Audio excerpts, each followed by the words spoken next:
It is our responsibility as federal officials to do all we can to help protect firefighters.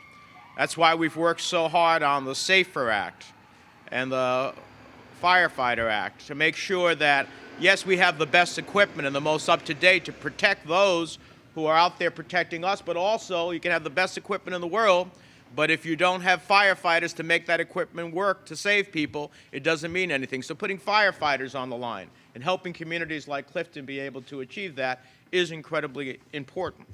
Last July, we were pleased to announce that the Clifton Fire Department was awarded $1.7 million in federal funding to hire 11 new firefighters. And since 2001, New Jersey has received more than $362 million in federal grants to help make sure that our local fire departments are adequately staffed and equipped, and the firefighters have the tools they need. That's what I do as a member of the Senate Fire Caucus in advocacy with those colleagues who believe in the importance of a federal role, beyond the local role or state role, of a federal role with our firefighters.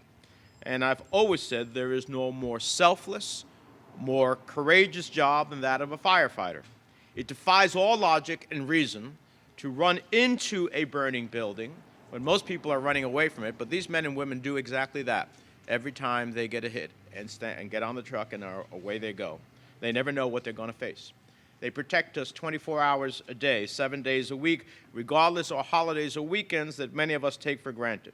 They risk their lives and their health every time they answer the bell. And it's not just smoke and flames that they have to worry about.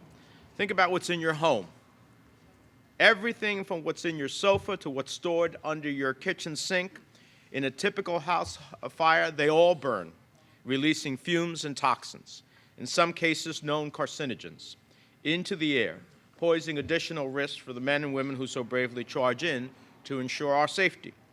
Not to mention, if there's a chemical spill in one of Clifton's industrial plants, the firefighters standing behind me are the first to respond, oftentimes not knowing the full risks of what lies ahead. Responding to emergencies is not easy. It's hard work. It's dangerous work. But these courageous firefighters don't hesitate to protect that.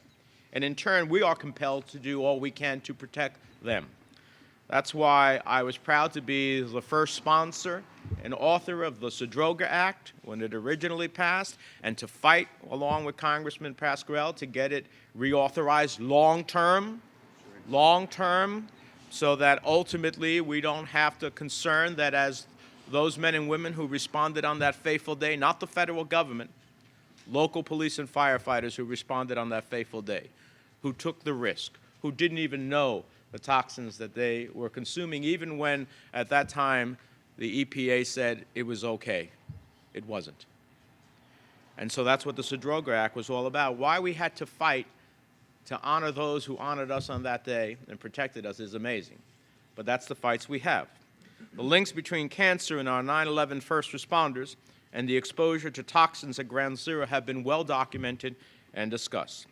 And while that was an extraordinary and tragic event that continued to take lives for which we solemnly remember, there's been little attention paid to a firefighter's routine and daily exposure to dangerous toxins over the course of their entire career. We need not wait for a firefighter to die in order to honor them. We need not wait for a firefighter to die, whether in a call or as a result of illnesses that they derive from their job, in order to honor them. We honor them by how we protect them so that they can protect us. So this is our turn to do something more. That's why we've introduced the Firefighter Cancer Registry Act. As Congressman Pascrell says, it creates a voluntary registry for firefighters who develop cancer and allows doctors and researchers to track the rates, the incidence, and the trends of cancer among firefighters. By studying, quantifying, and understanding the risks of cancer for firefighters, it's our sincere hope that we can develop better ways of protecting them and preventing those cancers. The registry could potentially also assist us in developing cures for certain cancers that are derived by virtue of workplace exposure. So you selflessly protect us every day, and we in the federal government have to do all we can to protect you. We have a bipartisan group of senators in the Senate that have joined me in this effort. and I am proud of the bipartisanship. I have had a record number of bills signed into law this year, and I am not going to rest till we get this one done as well. And we're on our way to making sure that we protect those who protect us. Thank you.